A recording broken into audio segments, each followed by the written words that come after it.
자, 문재인 대통령의 중국 방문에 대한 언론 보도가 공정했냐, 불공정했냐 이런 여론조사도 나와 있는데 왜 정편을 보다 보면은 저쪽 패널들이 나와가지고 우리가 보기에는 말도 안 되는 걸 주장을 해요. 홀대 맞다. 자기들이 수집해온 정보를 막 주장할 때 있잖아요. 그러면 그것만 보고 있는 사람들은 그게 세뇌를 당합니다. 실제로 노인들 한번 보세요. 오늘도 제가 아침에 잠깐 밥 먹으면서 정편 틀어져 있길래 한번 봤는데 그 정편에 나오는 패널들이 그 홀대론 이야기하면서 막 자기들 간에는 객관적이라고 하는 자료들을 막 들이대요. 그 반론의 기능이 없는 분들이 들었을 때는 정말 홀대 받은 거 맞네라고 느낄 만큼 해요. 그 사람들이. 그렇다고 이쪽 패널 분이 정확하게 반박해주는 것도 아니야.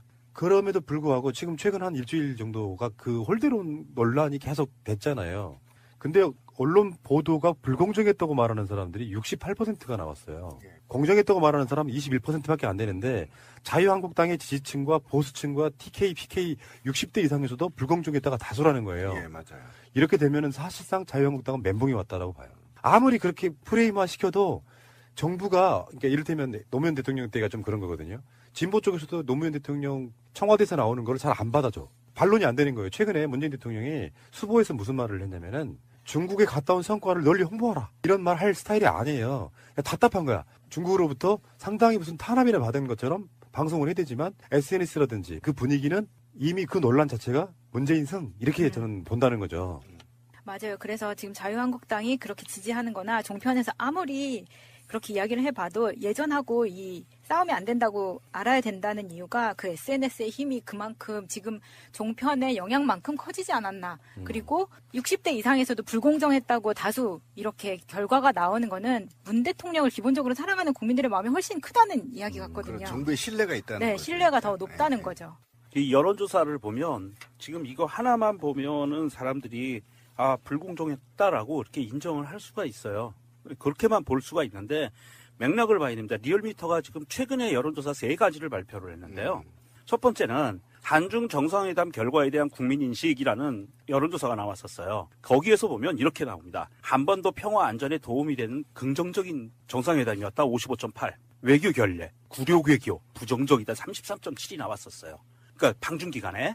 그리고 나서 이 여론조사가 나왔죠. 불공정했다 68, 공정했다 21.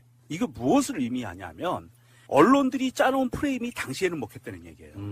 처음에 먹혔다는 예, 처음에 먹혔는데 지나가고 보니까 국민들이 아는 거예요. 에이, 얘네들 불공정했겠네. 언론이 잘못했네. 불공정하게 기사들을 써댔구나. 라는 걸 국민들이 금방 알아챈 거예요. 이 일주일도 안 되는 기간 동안에 국민들이 이미 알아챘고요. 그래서 12월 3주차 주중집계를 보면 이런 게 나옵니다. 민주당 지지율 51.1%가 나오고요. 리얼미터 3가지입니다. 다 똑같은 회사에서 한 거예요. 그리고 대통령 지지율도 큰 변화가 없어요. 68.7로 나오고 있습니다. 그러면 이거 무슨 의미하냐면 그렇게 순간적인 이슈를 언론들의 선점에서 본인들의 입맛에 따라서 기사를 생산을 해서 전체적인 이슈를 만들어가고는 있지만 이제는 국민들이 그거에 잠깐은 현혹되더라도 시간이 며칠만 지나면 국민들이 그걸 냉정하게 바라볼 수 있는 시각이 이미 만들어졌다.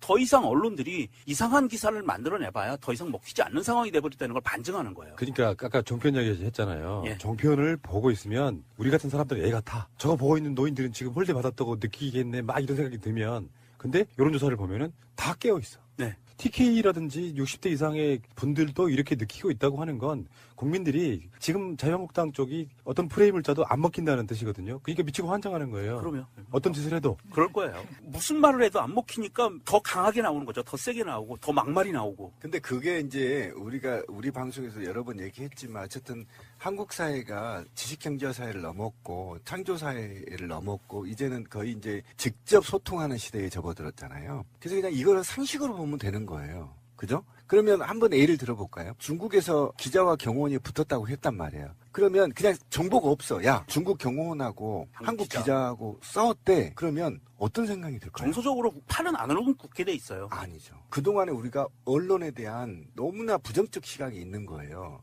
그게 또 지랄했구만. 난 속으로 이렇게 생각해요. 또 가서 아니, 지랄했구만. 그러니까 우리 같은 사람들은 그런데 보통 네. 신문이나 뉴스를 보는 사람들은요 팔은 안으로 굽어요. 그래서 우리나라 국민이 와서 맞았대. 기분 나쁜데? 이렇게 시작을 하거든요. 그러니까 현장에서 오랫동안 한 놈은 또 무슨 말인지 알겠어. 쟤네들 또 저러다가 됐구나 라는 생각을 하게 된단 말이죠. 그 얘기를 하려고 한 게 아니라. 자, 그렇다면 그렇게 처음에 이제 중국에 갔을 때 그런 언론이 포털을 도배했단 말이에요. 그래서 난리가 났다 이렇게 됐단 말이죠. 근데 페이스북, 트위터를 딱 보는 순간 이제 정상으로 돌아오는 거예요. 야, 이거 잘못됐다 라는 걸 느끼게 되죠. 그래서 최근에 있잖아요. 포털도 외면받고 있어요. 굉장히 정상적인 겁니다. 그래서 자기의 SNS를 신뢰하는 도가 높아서 제가 볼 때는 하루 만에 뒤집어졌습니다. 포털에서. 예, 그때 그 사건에서도 페북에서는 야 그게 아니야. 실제 민간인이 경우에 딱 한 8시간 후에 나오기 시작했거든요. 그리고 그 다음 날은 완전히 여론이 뒤집혀버려요. 예, 그게 해외 교민들이 이제 SNS가 너무 그렇죠. 발달하다 보니까 중국 사이트나 방송을 직접 번역해서 바로 올리고 아랍에미레이트 방송까지 번역해서 올리더라고요. 그렇죠. 그러니까 이게 30년 전에 김현희를 간첩 만들던 시대랑은 완전히 변한 달라진 거예요. 겁니다. 그래서 이게 지금 맞습니다. 변화가 된 거여서 실제도 그래서 저는 저널리즘이 붕괴되고 있는 과정이다. 저는 이렇게 봐요. 그래서 현장에 있는 실제 로컬 저널리즘이 생성되고 있다. 그걸 신뢰한다. 기존의 기성 언론들을 신뢰하지 않고 포털마저도 지금 불신해버리거든요. 그러니까 그런 상황이 지금 도래되고 있다는 거에서 바람직한 거다. 예.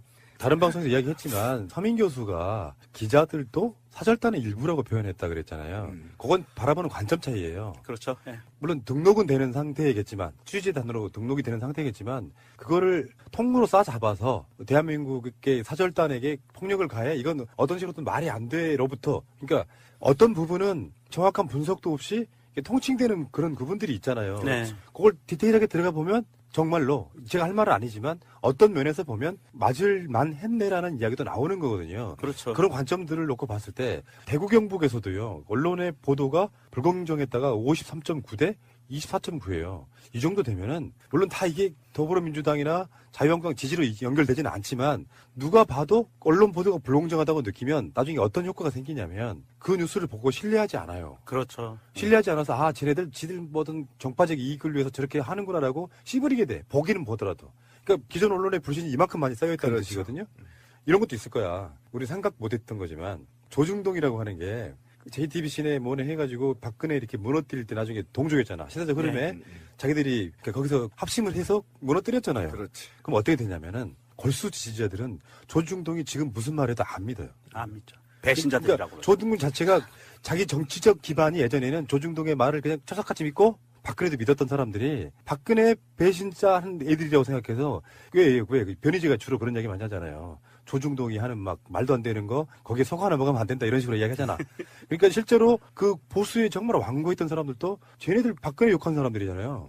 그 배신자 프레임으로 그냥 계속 가는 거예요. 아니, 푸른나무님 말이 맞는 게요. 우리 밤에 다니다가 식당 들어가 보세요. 예전에는 다 TV조선 틀어놨거든요. 요즘은 TV조선 하나도 안 틀어놔요. 다 YTN이나 연합뉴스 틀어놔요.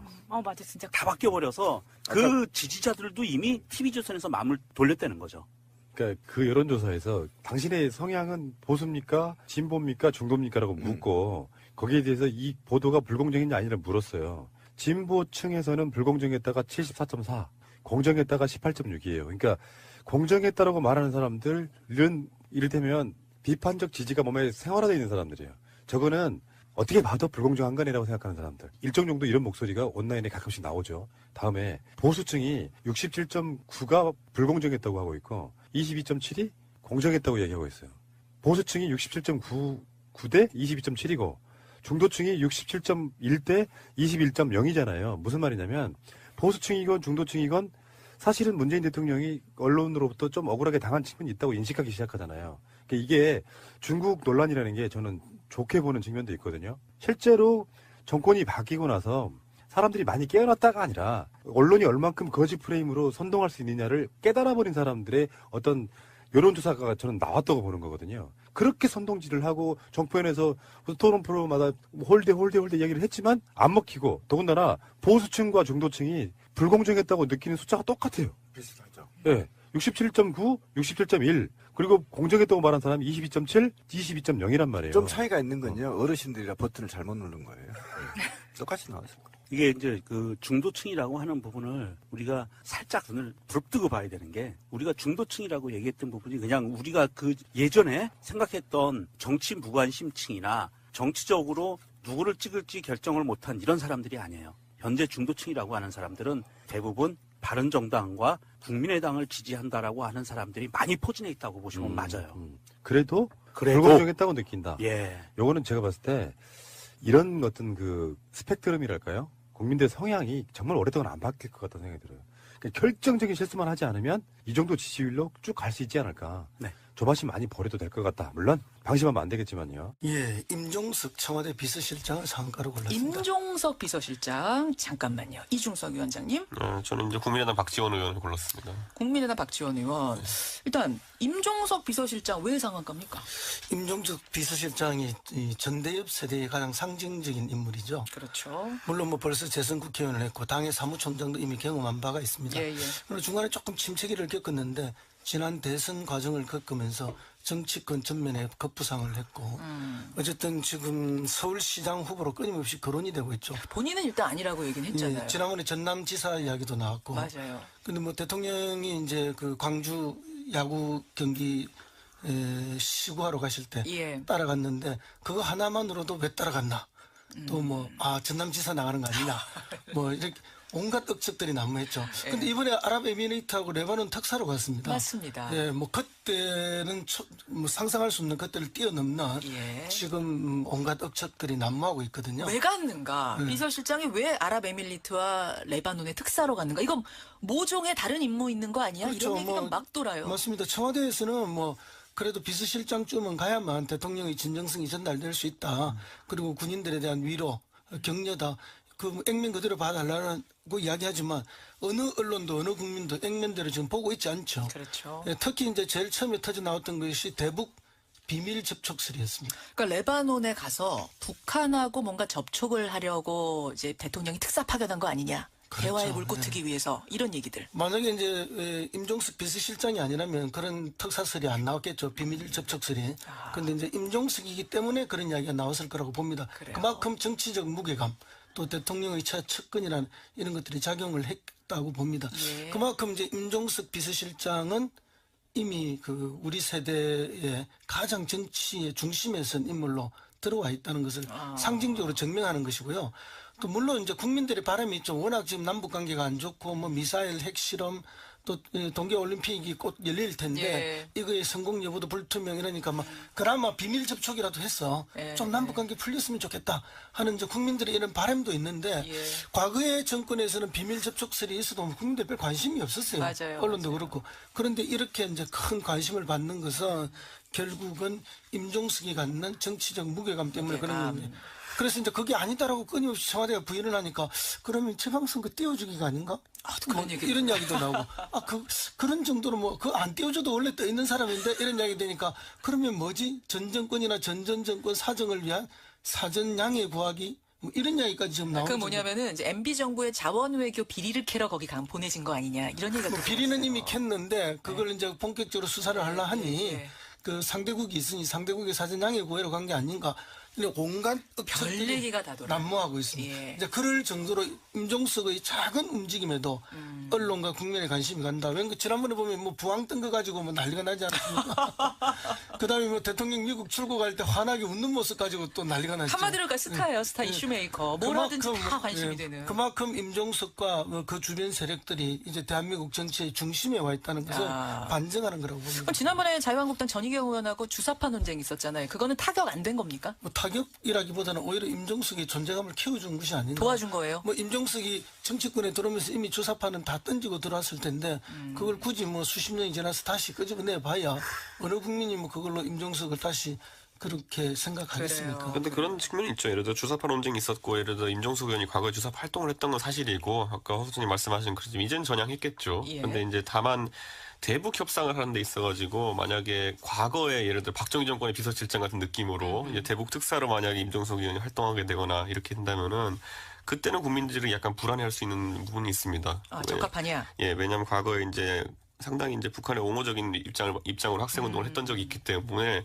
물론 완전히 바뀌죠 사람은. 예를 들어 하태경 의원도 그렇게 했다가 지금은 완전히 예. 반북주의자 중에 최고 반북주의자 아니겠습니까? 그런 그렇죠. 것처럼. 그런데 임종석 실장은 그렇게 하기 위해서 이제 본인의 사상에 대한 부분은 한번 전향했다라고 또 이제 밝히는 것도 뭐 굳이 다시 밝혀야 된다면은 그런 인물 하기 전에 한번 다시 나는 자유 대한민국을 옹호한다라고 이제 이야기하면 될 것 같고 이번에 다만 이제 아랍에미리트라는 국가가 낀 거에 대해서는 예. 결국에는 MB 정부와 엮어가지고 바라크 바라카 원전을 다시 이야기하지 않을까라는 생각을 하게 되고 두 가지 측면 볼 수 있는 게 첫째로는 바라카 원전 같은 경우에 현재 진행형입니다. 건설 및 운영 현재 진행형이기 때문에 진행형이죠. 최근에 정부의 탈원전 기조에 대해서 해명하러 간 것일 수도 있고요.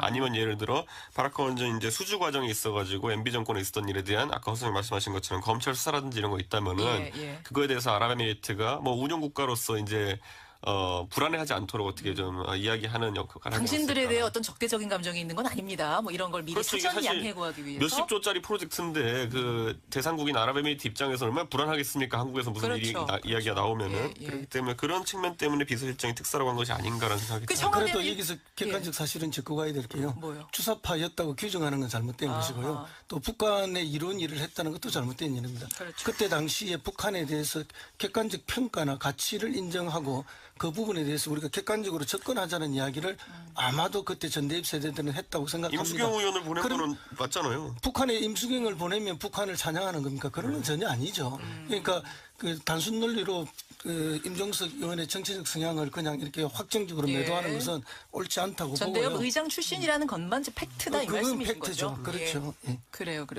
그 청와대에선 지금 두 가지 다 부인했거든요. 북한과 접촉하러 간 것도 아니고 뭐 그 나라에다가 양해 구하러 간 것도 아니다라고 했지만 사실은 어떤 큰 역할을 하러 간 게 아니면은 비서실장까지 보낼 이유가 있었겠느냐라는 얘기가 나올 수밖에 없는 상황. 부인했기 때문에 더 확정적이죠. 제가 봤을 때는. 오히려. 예, 왜냐하면 그런 것들에 대한 보도를 인지하고 있고 민감하게 반응한다는 거니까요. 어쨌든 상한가라는데 두 분 다 동의하시는 거죠? 네, 임종석 대통령 비서실장의 아랍에미리트 행과 관련해서 계속해서 여러 가지 보도들이 나오고 있는데요. 오늘 아침에 중앙일보에서 좀 자세한 내용들이 나왔습니다. UAE 왕세자가 날짜를 지정하면서 요청돼서 결정된 일정이다라고 여권 핵심 인사가 밝혔다라는 건데요. 이 인사의 발언을 인용한 보도를 보면요. 특사 파견은 왕세자의 요청에 따른 것으로 방문 날짜도 아랍에미리트 측에서 정해준 일정에 맞추다 보니까 급하게 진행됐다라고 밝히고 있고요. 양국 간의 시급한 관계 개선이 주 목적이었다라고 말하고 있습니다. 처음으로 좀 구체적인 뭐 여러 가지 설들이 나오다가 이건 이제 그 양 국가 간의 외교적 차원에서 벌어진 일이기 때문에 그 자리에 참석하지 않은 사람들은 알 수가 없어서 추측 보도만 나오다가 좀 구체적인 내용이 처음으로 나왔네요. 이게 이제 자유한국당에서는 처음부터 임종석 비서실장이 아랍에미레이트로 날아간 직후부터 계속해서 이게 바로 이명박 전 대통령 뒤를 캐려고 하다가 이런 일이 벌어진 게 아니냐, 혹은 뭐 뒤를 캐러 간 거 아니냐, 그런 얘기를 끊임없이 주장을 했었죠. 근데 여기 지금까지 나온 보도로 보면 거꾸로 UAE 측 요구로 갔다. 급하게 일정을 잡아서 갔고, 그리고 주 목적은 양국 간의 시급한 관계 개선이다.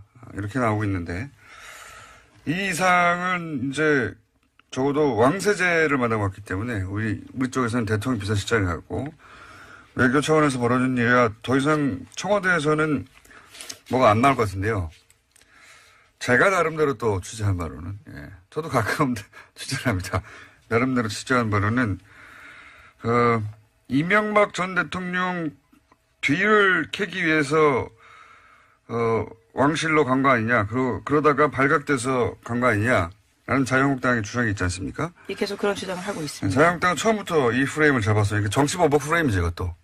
정치보복 하려고 하다가 지금, 외교 관계까지 지금 탈난 거 아니냐, 이런 정치보복 프레임을 동원했는데, 여기서 주목할 것이 두 가지입니다. 하나는 해명 중에 보면, 이명박 정부 때 이제 UAE하고 관계가 원전 때문에, 긴밀해졌지 않습니까? 그런데 박근혜 정부 들어와서는 UAE 쪽에서 예를 들어서 고위급 인사가 와서 현역 때 만났던 그러니까 이명박 전 대통령을 만나려고 해도 박근혜 정부 시절에는 일정을 안 잡아줬대요. 안 잡아주고 대신 현 총리를 만나고 가라. 당시 현 정부라면 박근혜 정부. 당시, 거죠? 박근혜 정부의 그런 식으로, UAE와 관계가 소원해졌다고 해요. 거기까지 제가 들은 이야기고. 그러면 이번에는 왜 갑자기 가느냐? 저쪽의 요구에 따라. 그거는 결정적인 그 사건이 뭐였냐면 이명박 전 대통령이 갑자기 바레인에 가잖아요. 네, 그랬죠. 12월 달에. 굉장히 시급한 상황이었는데 시급한 상황이었다는 거는 다스는 누구 겁니까가 폭발적으로 보도되고 할 때였는데 바레인에 뜬금없이 강연을 간다고 하셨죠. 예. 그 이후로 UAE가 갑자기 여러 가지 뭐랄까요 항의를 현 정부에 했다. 이명박 전 대통령이 바레인에 갔을 때 그러니까 정치 보복을 하다가 그 UAE가 뭐랄까요 관계가 나빠진 게 아니라 이명박 전 대통령이 바레인에 갔을 당시에 무슨 일이 일어났다. 이거는 제가 뭐랄까요 전후 사정을 취합하다가 저의 추정입니다. 이것도 역시 저 참석해 보지 않았기 때문에 이 고위급의 만남에 이명박 전 대통령이 뭐라고 했어요. 예. 네, 12월 달이 아니고 11월 달에 갔습니다. 제가 날짜를 잘못 말씀드렸는데요. 뭔가 이간질을 했어요. 예. 뭔가 이간질을 가서 하고 그 얘기를 들은 UAE는 이명박 전 대통령의 예를 들어서 다스 관심 없어요. 당연히 그게 아니라 뭔가 이간질을 한 것 같다. 예. 그리고 그 프레임에 딱 맞춰서 자유한국당이 정치보복이라고. 예. 여기까지가 제가 추정한 바입니다. 뭔가 했습니다. 바레인에 갔을 때. 이건 제가 좀 더 취재해보고 구체적인 게 있으면 다시 이야기하기로 하고. 여간 언론에서 보도 안 되는 것 중에 하나가 이명박 전 대통령의 바레인 행위. 전후에서 이런 일이 갑자기 벌어진 거거든요. 뒤로. 그때 뭘 했어요. 뭘 했어요, 아마. 본인이 살려고 뭘 한 것 같습니다. 임종설 실장은 국민들 앞에 이실 짓고 해야 합니다. 일파만파로 커지고 있는 국민적 의혹을 손바닥으로 가리려 해서는 안 됩니다. 사실무근이라고만 할 것이 아니라 청와대는 성실히 답해야 할 것입니다. UAE 원전 수주 과정에서 그쪽 왕실과 MB 사이에 어떤 비리가 있었다는 말을 흘려서 상대국 정부가 격렬하게 항의하고 있다는 것은 이미 외교가에 알려진 사실입니다. 쉬쉬한다고 넘어가질 일입니까? 저는 신부장 안철수 대표의 저 말이 눈에 띕니다. UAE가 우리 한국 정부에 좀 항의하고 있다라는 그런 사실은 외교가에 이미 알려진 사실이다. 이렇게 얘기했는데 실제로 그렇습니까? 어떻습니까? 예. 저는 개인적으로는 처음 듣는데요. 예. 아마 저런 복선을 깔고 있는 거겠죠. 이 거래에 뭔가 좀 부정한 돈이 오고 가고 하는 것들이 있지 않았겠느냐. 그런 것들을 지금 이 정부가 적폐청산이라고 지금 많은 식사를 하고 있지 않습니까? 그런 과정에서 파고 들어가니까 아랍에미레이트 측에서 반발했다.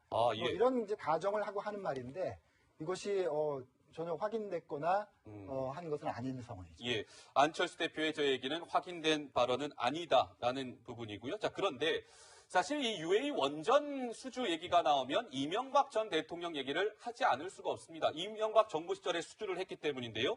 노은지 기자가 이명박 대통령 측을 오늘 좀 바짝 취재를 해봤는데 그쪽의 입장은 어떻습니까?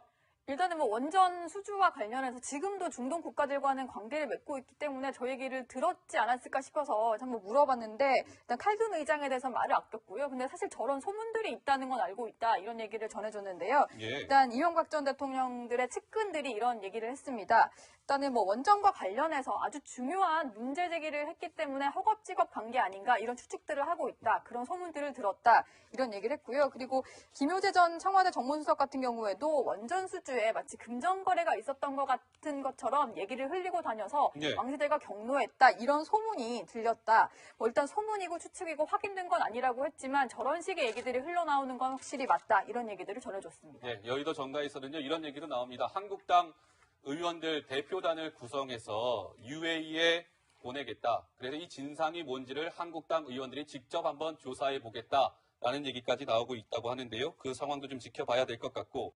어제 홍준표, 이완구, 성완종 리스트 관련한 최종 판결이 결국에는 무죄로 판결이 났고요. 지금 그래서 여론 자체가 많이 안 좋죠. 2년 전 정치권을 굉장히 막 뒤흔들어 놨는데 결국 빈손으로 끝나게 되는. 뭐 김기춘까지도 나오고 리스트 자체에 올려져 있는 사람들이 네. 굉장히 한참 이제 힘을 가지고 있던 사람들이었죠. 네. 청와대 들어가 있던 사람도 있었고 총리도 있고 막 이제 당선된 사람도 있었고 그런 사람들이 한 사람한테서 돈을 1억, 2억, 10만 달러 뭐 이렇게 받았다는 거가 비추가 주목이 되는 일이었는데 아니나 다를까 이게 다 무죄로 난 이걸 보면서 처음에 가졌던 우리가 그 분노들이잖아요. 네. 이 사람들이 다들 커넥션이 있고 뭔가 돈을 많이 받아서 그런 자리에 오른 게 아닌가 그런 의심들이 들었던 게 이 분노를 어디다 풀어야 될지 모르겠는 그런 상황이 된 것 같아요. 다들 그냥 반응들이 주변에서 그렇더라고요. 아니 저 사람들이 무죄면 죽은 성완종만 유죄냐. 그렇죠. 네. 그 성완종 리스트가 폭로가 되면서 어떻게 보면 정치권에서 아직도 횡행하고 있는 그런 정경유착의 그런 부분들 그리고 당시에 권력 실세들이 다 연루가 돼 있었지만 결국에는 뭐 이런 식으로 흐지부지 끝나게 되는 상황을 보면서 국민 대다수의 여론이 안 좋죠. 그리고 이게 좀 애매한 게 증거가 뭐 불명확하다 뭐 이런 식의 그 대법원 판단이 있었는데 그렇게 따진다면 예전에 그 뭐 노무현 대통령 관련한 그런 수사에서 뭐 부인이 뇌물을 받았는데 남편이 모른다는 게 상식적인 일이냐 막 이런 식으로 몰아갔었던 그런 검찰들 재판부들 증거도 없이. 그런 부분들 생각해 본다면 사법부가 과연 공정한 잣대로 지금 현재 대한민국의 법 질서를 이끌고 있는지에 대한 의구심이 드는 거죠. 메모를 보고 뭐 성완종이 누구에게 돈을 줬고 누구에게 뭘 줬고 이렇게 써놓은 걸 보고 아 뭐 친분이 그렇게까지 되진 않은 것 같은데 그랬을 리가 없어라고 얘기하는 것 자체도 그게 소설 쓰냐. 네 그게 법정에서 할 수 있는 판단일까 싶기도 하고요. 아니 그거를 왜 추리를 해요? 네. 그 메모가 근거가 되지 않는다면 그 친분 관계가 있다 없다를 판단하는 근거는 대체 어디 있는지 잘 모르겠더라고요. 읽어봐도. 네. 그런 생각을 하게 됐는데요. 이게 무죄가 난 거가 판사가 잘못한 게 아니고 네. 검사가 잘못한 것 같아요. 그러니까 검찰이 이 사건에 대해서 아주 이렇게 유력한 증거를 내놔야 되는데 증거 자체가 없어서 그 리스트 말고는 사실 녹취록이랑 리스트 말고는 증거를 제대로 제출한 게 없어요. 네. 그래서 이게 무죄가 난 것 같고 좀 의심이 많이 되는 게 같은 날에 진경준 검사장이 무죄를 받았단 말이에요. 넥슨에서 2억 주고서 주식 받아가지고 120억에 팔았거든요. 네. 근데 그게 무죄가 났단 말이에요. 검사장이 무죄를 받은 거랑 검찰이 증거를 제대로 제출 못한 거랑 아무런 커넥션 없다고 보기엔 연결돼서 보이더라고요. 그렇죠. 재판부가 수사를 지시하는 것도 아니고 그리고 법정 공방을 통해서 판결을 내리는 곳이기 때문에 어떻게 보면은 재판부의 전적인 잘못만은 아니다라는 송병호님 의견도 제가 봤을 땐 충분히 일리가 있다. 충분히 그런 정황도 보인다. 그런 생각이 들어요. 검찰이 어느 정도 뒤에서 세팅을 해놓고 이제 굴리기만 하면 된다? 약간 이런 식으로 봤던 거네요. 그런 의지 아니겠어요? 네. 그런 의지 차이겠죠. 막 진짜 어떻게든 잡아내려고 그러면은 예전에 노무현 대통령 때처럼 말도 안 되는 그런 논리도 갖다 붙이고 그리고 비교해 볼 만한 사건이 있잖아요. 한명숙 전 총리 판결 사건을 보자고요. 그때 양상은 비슷했다고 봐요. 저는 지금 현재 그 성완종 리스트랑 그 증인들이 얘기하는 그 진술 있잖아요.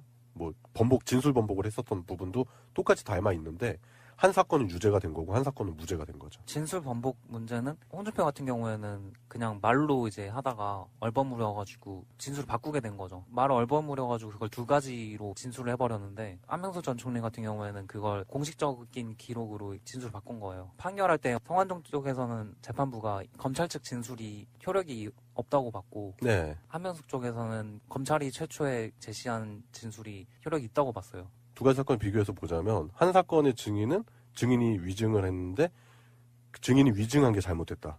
그래서 위증죄도 처벌해야 되고 그리고 검찰 진술이 맞다. 이런 식으로 간 거고 한 사건에 대해서는 검찰 진술이 이건 말이 안 된다. 뭐 이런 식으로 해서 무죄를 선고한 거기 때문에 어떻게 보면 정말 불공정하다고 볼 수 있는 그런 일이죠. 정확한 디테일까지 안 보더라도 그냥 표면적으로 나와 있는 얘기들만 봐도 충분히 그런 의혹이 불거져 나올 수 있는 거죠. 큰 차이점이 뭐냐면은요. 성완종 리스트 같은 경우에는 검찰이 아까 말씀드렸다시피 증거를 못 내놨어요. 네. 근데 한명숙 전 총리 같은 경우에는 증거가 딱 하나가 있는 게 동생이 집을 사면서 이제 전세금으로 수표를 냈다는 거예요. 그 시기에 네. 돈을 받았다고 의심되는 시기에 수표를 냈는데 그 수표를 증거로 제시를 한 거예요. 정황이네요. 그냥 네, 정황. 그냥 정황상의 증거로 그냥 그걸 찾아가지고 낸 건데 검찰이 그럴 때는 엄청나게 열심히 찾아가지고 증거를 제출을 하는데 이 성완종 리스트에서는 그 시기를 근처로 해가지고 그 압수수색하고 하면은 표 하나 안 나오겠어요, 솔직히. 그럼요. 네, 그런 노력을 안 했다는 거죠. 그 적극적이었느냐, 네. 아니면 그냥 소극적이었느냐 네. 그런 부분도 있겠네요. 그렇죠. 그리고 또 비교를 해볼 수 있다면 당시에 살아있는 권력이었느냐, 죽어있는 권력이었느냐 그런 부분도 재판이 중요하게 작용을 하지 않았나 그런 생각도 드는 게 당시에 그러니까 한명숙 전 총리 사건 때 보면은 일단 노무현 정부, 참여정부의 생채기를 내야 되는 게 그 당시 집권 정부의 목표였던 것 같아요. 딱 봐도. 그렇잖아요. 일단 노무현 대통령 망신 주기는 성공을 했고요. 그리고 나서 당시에 여성 최초 국무총리, 그리고 참여정부 국무총리, 한명숙 전 총리를 타겟으로 삼아서 한명숙 전 총리, 그리고 참여정부가 실패한 정부라는 거를 강하게 인식시키려고 하는 그런 포석이 있지 않았나. 그런 분석도 충분히 나올 만한 것 같아요. 그때 당시 약간 양동작전 비슷하게 네. 보여진 게 한명숙 전 총리 문제가 불거지면서 그걸 문제 삼아서 사실 그 안철수가 탈당을 했거든요. 네. 맞아요. 그때 그랬죠. 네. 작전 비슷하게 당과 예. 민주당 세력 자체를 이제 흠집내고 그때 당시 문재인 당대표도 이미지에 타격을 많이 받거든요. 그렇죠. 까마귀 날자 배 떨어졌죠, 뭐. 네. 예. 그런 게 있었고 사실 이 성완종 리스트 이거 같은 경우에도 이걸 통해서 사실 홍준표가 지금 당 대표를 하고 있기 때문에 네. 유죄를 받았을 때 가장 흠집 많이 날 곳은 사실 자유한국당인데 그 세력은 뭔가 비호해주는 듯한 그런 게 보이는 거죠. 네.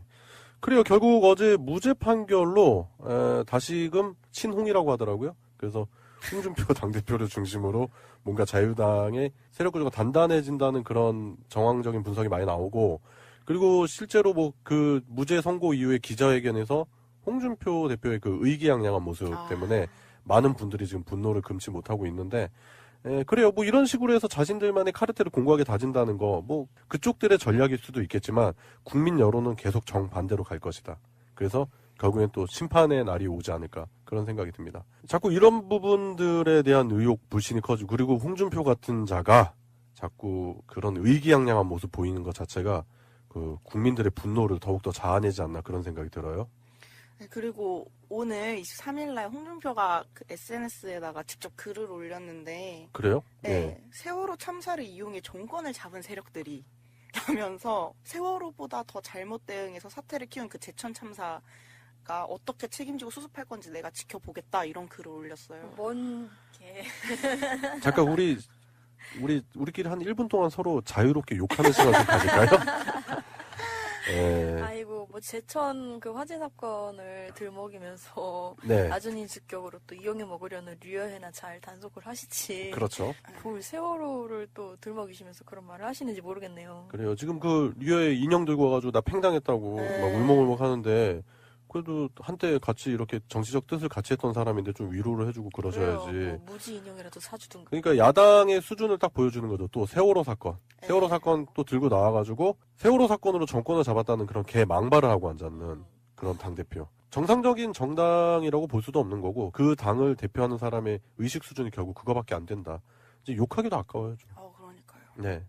세월호 사건을 자꾸 정치적으로 이용하려고 하는 그런 모습이 보이는 거죠. 화재 사건 자체도 지금 그 네. 정치적으로 이용하는 거가 이제 문제인 거잖아요. 그렇죠. 네, 그 아예 언론이랑 포털 방송이 다 좌파들밖에 없고 SNS에도 문바들밖에 없다 이러면서 저 깜짝 놀랐어요. 그냥 막 써놨어요, 글을. 막 써놨어요? 네, 진짜 그냥 막 찔러놔가지고. 뭐 거의 뭐 SNS를 보면 그 사람의 수준을 알 수 있는데 그냥 배설 수준. 그 최근에 또 일본에 가서 그 굴욕적인 모습. 네. 네, 의자 사이즈, 의자 높이 때문에 또 문제가 됐었는데, 그런 모습들 보여주는 사람이 결국에는 그 뭐 문재인 대통령이 뭐 중국 가서 뭐 굴욕적인 외교 뭐 아련을 했다는 듯한 그런 말을 했지만 정작 본인이 일본에 가서 아련을 하듯이 굽신굽신.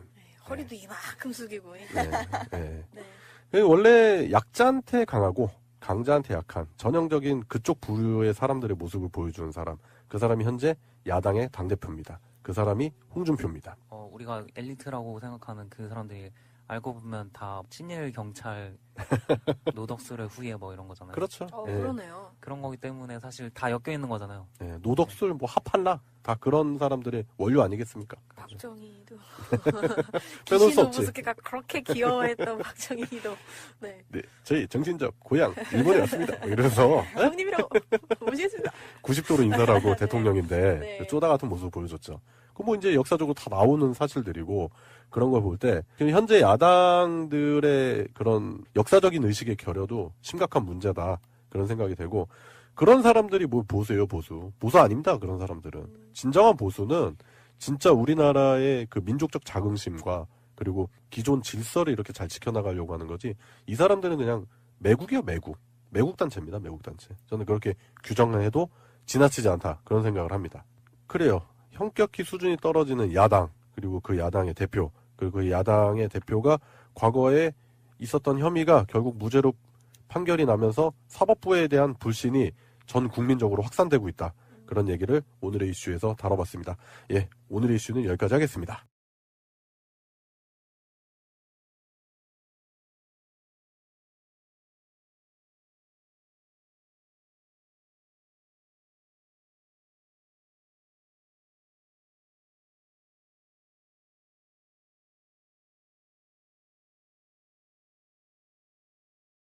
점 차이예요. 그렇죠. 예. 물론 등록은 되는 상태이겠지만 취재단으로 등록이 되는 상태겠지만 그거를 통으로 싸잡아서 대한민국의 사절단에게 폭력을 가해 이건 어떤 식으로든 말이 안 돼로부터 그러니까 어떤 부분은 정확한 분석도 없이 통칭되는 그런 부분들이 있잖아요. 네. 그걸 디테일하게 들어가 보면 정말로 제가 할 말은 아니지만 어떤 면에서 보면 맞을 만했네라는 이야기도 나오는 거거든요. 그렇죠. 그런 관점들을 놓고 봤을 때 대구 경북에서도요. 언론의 보도가 불공정했다가 53.9 대 24.9예요. 이 정도 되면은 물론 다 이게 더불어민주당이나 자유한국당 지지로 연결되지는 않지만 누가 봐도 언론 보도가 불공정하다고 느끼면 나중에 어떤 효과가 생기냐면 그 뉴스를 보고 신뢰하지 않아요. 그렇죠. 신뢰하지 않아서 쟤네들 지들 뭐든 정파적 이익을 위해서 저렇게 하는구나라고 씨부리게 돼. 보기는 보더라도. 그러니까 기존 언론의 불신이 이만큼 많이 쌓여있다는 그렇죠. 뜻이거든요. 이런 것도 있을 거야. 우리 생각 못했던 거지만 조중동이라고 하는 게 JTBC네 뭐네 해가지고 박근혜 이렇게 무너뜨릴 때 나중에 동조했잖아. 시대적 흐름에 자기들이 거기서 합심을 해서 무너뜨렸잖아요. 그렇지. 그럼 어떻게 되냐면은 골수 지지자들은 조중동이 지금 무슨 말해도 안 믿어요. 안 믿죠. 배신자들이라고 그러니까 조중동 자체가 자기 정치적 기반이 예전에는 조중동의 말을 그냥 초석같이 믿고 박근혜도 믿었던 사람들이 박근혜 배신자 하는 애들이라고 생각해서 왜 변희재가 주로 그런 이야기 많이 하잖아요. 조중동이 하는 막 말도 안 되는 거 거기에 속아 넘어가면 안 된다 이런 식으로 이야기하잖아. 그러니까 실제로 그 보수에 정말 완고했던 사람들도 쟤네들 박근혜 욕한 사람들이잖아요. 그 배신자 프레임으로 그냥 계속 가는 거예요. 아니 푸른나무님 말이 맞는 게요. 우리 밤에 다니다가 식당 들어가 보세요. 예전에는 다 TV조선 틀어놨거든요. 요즘은 TV조선 하나도 안 틀어놔요. 다 YTN이나 연합뉴스 틀어놔요. 맞아, 진짜. 다 바뀌어버려서 그 지지자들도 이미 TV조선에서 마음을 돌렸다는 거죠. 그러니까 그 여론조사에서 당신의 성향은 보수입니까? 진보입니까? 중도입니까?라고 묻고 거기에 대해서 이 보도가 불공정했냐 아니냐 물었어요. 진보층에서는 불공정했다가 74.4, 공정했다가 18.6이에요. 그러니까 공정했다라고 말하는 사람들은 이를테면 비판적 지지가 몸에 생활화되어 있는 사람들이에요. 저거는 어떻게 봐도 불공정한 거네라고 생각하는 사람들. 일정 정도 이런 목소리가 온라인에 가끔씩 나오죠. 다음에 보수층이 67.9가 불공정했다고 하고 있고 22.7이 공정했다고 얘기하고 있어요. 보수층이 67.9 대 22.7이고 중도층이 67.1 대 21.0이잖아요. 무슨 말이냐면 보수층이건 중도층이건 사실은 문재인 대통령이 언론으로부터 좀 억울하게 당한 측면이 있다고 인식하기 시작하잖아요. 그러니까 이게 중국 논란이라는 게 저는 좋게 보는 측면도 있거든요. 실제로 정권이 바뀌고 나서 사람들이 많이 깨어났다가 아니라 언론이 얼만큼 거짓 프레임으로 선동할 수 있느냐를 깨달아버린 사람들의 어떤 여론조사가 저는 나왔다고 보는 거거든요. 그렇게 선동질을 하고 정권에서 토론 프로마다 홀대 얘기를 했지만 안 먹히고 더군다나 보수층과 중도층이 불공정했다고 느끼는 숫자가 똑같아요. 비슷하죠. 예. 67. 그리고 대통령 지지율도 큰 변화가 없어요. 68.7로 나오고 있습니다. 그러면 이거 무슨 의미하냐면 그렇게 순간적인 이슈를 언론들의 선점에서 본인들의 입맛에 따라서 기사를 생산을 해서 전체적인 이슈를 만들어가고는 있지만 이제는 국민들이 그거에 잠깐은 현혹되더라도 시간이 며칠만 지나면 국민들이 그걸 냉정하게 바라볼 수 있는 시각이 이미 만들어졌다. 더 이상 언론들이 이상한 기사를 만들어내봐야 더 이상 먹히지 않는 상황이 돼버렸다는 걸 반증하는 거예요. 그러니까 아까 종편 이야기 했잖아요. 예. 종편을 보고 있으면 우리 같은 사람들은 애 같아. 저거 보고 있는 노인들은 지금 홀대 받았다고 느끼겠네. 막 이런 생각이 들면. 근데 여론조사를 보면은 다 깨어 있어. 네. TK라든지 60대 이상의 분들도 이렇게 느끼고 있다고 하는 건 국민들이 지금 자유한국당 쪽이 어떤 프레임을 짜도 안 먹힌다는 뜻이거든요. 그러니까 미치고 환장하는 거예요. 그럼요. 어떤 짓을 해도. 그럴 거예요. 무슨 말을 해도 안 먹히니까 더 강하게 나오는 거죠. 더 세게 나오고 더 막말이 나오고. 근데 그게 이제 우리 방송에서 여러 번 얘기했지만 어쨌든 한국 사회가 지식경제 사회를 넘었고 창조 사회를 넘었고 이제는 거의 이제 직접 소통하는 시대에 접어들었잖아요. 그래서 그냥 이거는 상식으로 보면 되는 거예요. 그죠? 그러면 한번 예를 들어볼까요? 중국에서 기자와 경호원이 붙었다고 했단 말이에요. 그러면 그냥 정보가 없어. 야, 중국 경호원하고 한국 기자하고 싸웠대. 그러면 어떤 생각이 들까요? 정서적으로 팔은 안으로 굳게 돼 있어요. 아니죠. 그동안에 우리가 언론에 대한 너무나 부정적 시각이 있는 거예요. 그게 또 지랄했구만. 난 속으로 이렇게 생각해요. 또 가서 아니, 그러니까 지랄했구만. 우리 같은 사람들은 그런데 보통 네. 신문이나 뉴스를 보는 사람들은요 팔은 안으로 굽어요. 그래서 우리나라 국민이 와서 맞았대. 기분 나쁜데? 이렇게 시작을 하거든요. 그러니까 현장에서 오랫동안 한 놈은 또 무슨 말인지 알겠어. 쟤네들 또 저러다가 됐구나 라는 생각을 하게 된단 말이죠. 그 얘기를 하려고 한 게 아니라 자 그렇다면 그렇게 처음에 이제 중국에 갔을 때 그런 언론이 포털을 도배했단 말이에요. 그래서 난리가 났다 이렇게 됐단 말이죠. 근데 페이스북, 트위터를 딱 보는 순간 이제 정상으로 돌아오는 거예요. 야 이거 잘못됐다 라는 걸 느끼게 되죠. 그래서 최근에 있잖아요. 포털도 외면받고 있어요. 굉장히 정상적인 겁니다. 그래서 자기의 SNS를 신뢰하는 도가 높아서 제가 볼 때는 하루 만에 뒤집어졌습니다. 포털에서. 예, 그때 그 사건에서도 페북에서는 야 그게 아니야. 실제 민간인이 경호할 때 한 8시간 후에 나오기 시작했거든요. 그리고 그 다음 날은 완전히 여론이 뒤집혀 버려요. 예, 그게 해외 교민들이 이제 SNS가 너무 그렇죠. 발달하다 보니까 중국 사이트나 방송을 직접 번역해서 바로 올리고 아랍에미레이트 방송까지 번역해서 올리더라고요. 그렇죠. 그러니까 이게 30년 전에 김현희를 간첩 만들던 시대랑은 완전히 변한 달라진 거예요. 겁니다. 그래서 이게 지금 맞습니다. 변화가 된 거여서 실제도 그래서 저는 저널리즘이 붕괴되고 있는 과정이다. 저는 이렇게 봐요. 그래서 현장에 있는 실제 로컬 저널리즘이 생성되고 있다. 그걸 신뢰한다. 기존의 기성 언론들을 신뢰하지 않고 포털마저도 지금 불신해버리거든요. 그러니까 그런 상황이 지금 도래되고 있다는 거에서 바람직한 거다. 네. 다른 방송에서 이야기했지만 서민 교수가 기자들도 사절단의 일부라고 표현했다 그랬잖아요. 그건 바라보는 좀 남북관계 풀렸으면 좋겠다 하는 이제 국민들의 이런 바람도 있는데 과거의 정권에서는 비밀 접촉설이 있어도 국민들 별 관심이 없었어요. 맞아요. 언론도 그렇고. 그런데 이렇게 이제 큰 관심을 받는 것은 결국은 임종석이 갖는 정치적 무게감 때문에 그런 건데. 그래서 이제 그게 아니다라고 끊임없이 청와대가 부인을 하니까 그러면 지방선거 띄워주기가 아닌가? 그런 얘기 이런 이야기도 나오고 그런 정도로 뭐 그 안 띄워줘도 원래 떠 있는 사람인데 이런 이야기 되니까 그러면 뭐지? 전 정권이나 전 정권 사정을 위한 사전 양해 구하기 뭐 이런 이야기까지 지금 나오고. 그 뭐냐면은 이제 MB 정부의 자원 외교 비리를 캐러 거기 보내진 거 아니냐 이런 얘기가 뭐 비리는 이미 캤는데 그걸 이제 본격적으로 수사를 하려 하니 그 상대국이 있으니 상대국의 사전 양해 구하러 간 게 아닌가. 온갖 별 얘기가 다 돌아요. 난무하고 있습니다. 이제 그럴 정도로 임종석의 작은 움직임에도 언론과 국민의 관심이 간다. 왠가 지난번에 보면 뭐 부항 뜬 거 가지고 뭐 난리가 나지 않았습니까? 그다음에 뭐 대통령 미국 출국할 때 환하게 웃는 모습 가지고 또 난리가 났죠. 한마디로 스타예요. 스타 이슈메이커. 뭘 하든지 다 관심이 예, 되는. 그만큼 임종석과 그 주변 세력들이 이제 대한민국 정치의 중심에 와 있다는 것을 반증하는 거라고 봅니다. 그럼 지난번에 자유한국당 전희경 의원하고 주사파 논쟁이 있었잖아요. 그거는 타격 안 된 겁니까? 뭐 타격이라기보다는 오히려 임종석의 존재감을 키워준 것이 아닌가. 도와준 거예요? 뭐 임종석이 정치권에 들어오면서 이미 주사파는 다 던지고 들어왔을 텐데 그걸 굳이 뭐 수십 년이 지나서 다시 끄집어내 봐야 어느 국민이 뭐 그걸로 임종석을 다시 그렇게 생각하겠습니까? 근데 그런 측면이 있죠. 예를 들어 주사파 논쟁이 있었고, 예를 들어 임종석 의원이 과거에 주사파 활동을 했던 건 사실이고, 아까 허 소장님 말씀하신 그렇지만 이제는 전향했겠죠. 근데 이제 다만 대북 협상을 하는 데 있어가지고 만약에 과거에 예를 들어 박정희 정권의 비서실장 같은 느낌으로 이제 대북 특사로 만약에 임종석 의원이 활동하게 되거나 이렇게 된다면은 그때는 국민들이 약간 불안해할 수 있는 부분이 있습니다. 적합하냐? 예, 왜냐하면 과거에 이제 상당히 이제 북한의 옹호적인 입장으로 학생운동을 했던 적이 있기 때문에 물론 완전히 바뀌죠 사람은. 예를 들어 하태경 의원도 그렇게 했다가 지금은 완전히 반북주의자 중에 최고 반북주의자 아니겠습니까? 그런 것처럼. 그런데 임종석 실장은 그렇게 하기 위해서 이제 본인의 사상에 대한 부분은 한번 전향했다라고 또 이제 밝히는 것도 뭐 굳이 다시 밝혀야 된다면은 그런 인물 하기 전에 한번 다시 나는 자유대한민국을 옹호한다라고 이제 이야기하면 될 것 같고, 이번에 다만 이제 아랍에미리트라는 국가가 낀 거에 대해서는 결국에는 MB 정부와 엮어가지고 바라카 원전을 다시 이야기하지 않을까라는 생각을 하게 되고, 두 가지 측면 볼 수 있는 게 첫째로는 바라카 원전 같은 경우에 현재 진행형입니다. 건설 및 운영 현재 진행형이기 때문에 최근에 정부의 탈원전 기조에 대해서 해명하러 간 것일 수도 있고요.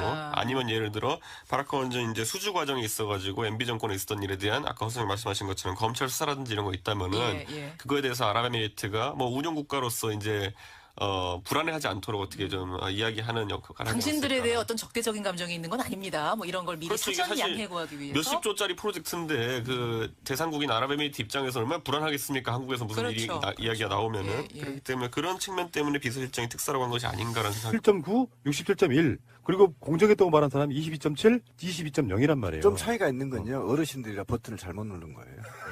똑같이 나왔을 거예요. 이게 이제 그 중도층이라고 하는 부분을 우리가 살짝 눈을 부릅뜨고 봐야 되는 게, 우리가 중도층이라고 얘기했던 부분이 그냥 우리가 그 예전에 생각했던 정치 무관심층이나 정치적으로 누구를 찍을지 결정을 못한 이런 사람들이 아니에요. 현재 중도층이라고 하는 사람들은 대부분 바른정당과 국민의당을 지지한다라고 하는 사람들이 많이 포진해 있다고 보시면 맞아요. 그래도 불공정했다고 느낀다. 예. 요거는 제가 봤을 때 이런 어떤 그 스펙트럼이랄까요? 국민들의 성향이 정말 오랫동안 안 바뀔 것 같다는 생각이 들어요. 그러니까 결정적인 실수만 하지 않으면 이 정도 지지율로 쭉 갈 수 있지 않을까.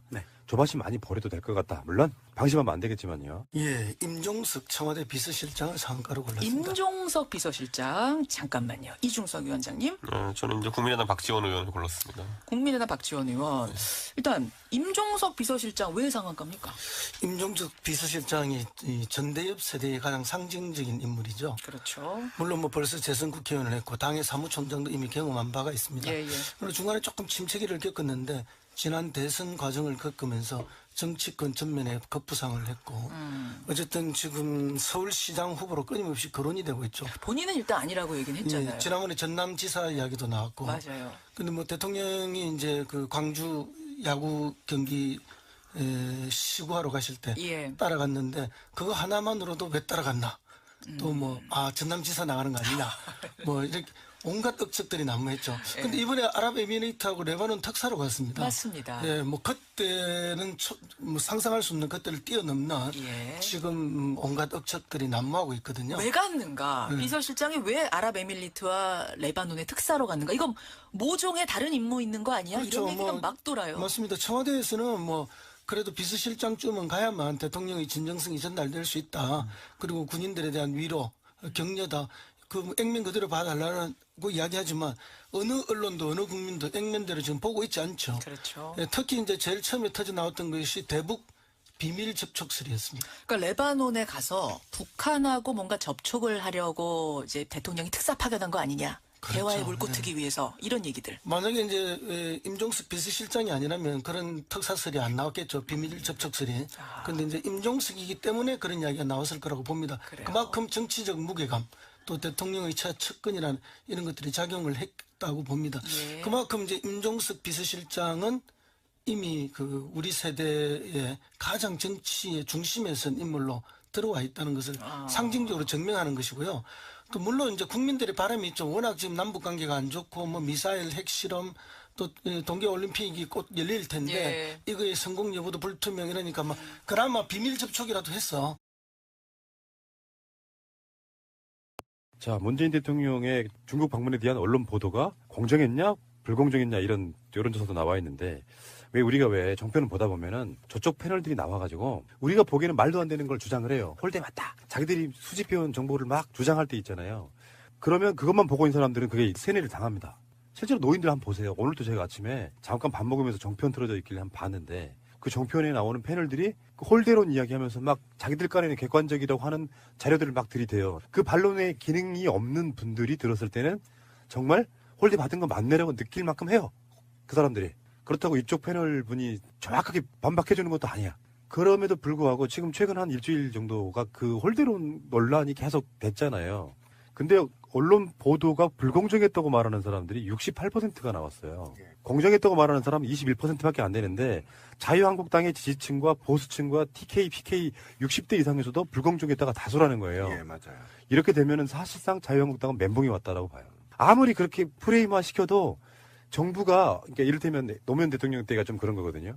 진보 쪽에서도 노무현 대통령 청와대에서 나오는 걸 잘 안 받아줘. 반론이 안 되는 거예요. 최근에 문재인 대통령이 수보에서 무슨 말을 했냐면은 중국에 갔다 온 성과를 널리 홍보하라. 이런 말 할 스타일이 아니에요. 그러니까 답답한 거야. 중국으로부터 상당히 무슨 탄압이나 받은 것처럼 방송을 해야 되지만 SNS라든지 그 분위기는 이미 그 논란 자체가 문재인 승 이렇게 저는 본다는 거죠.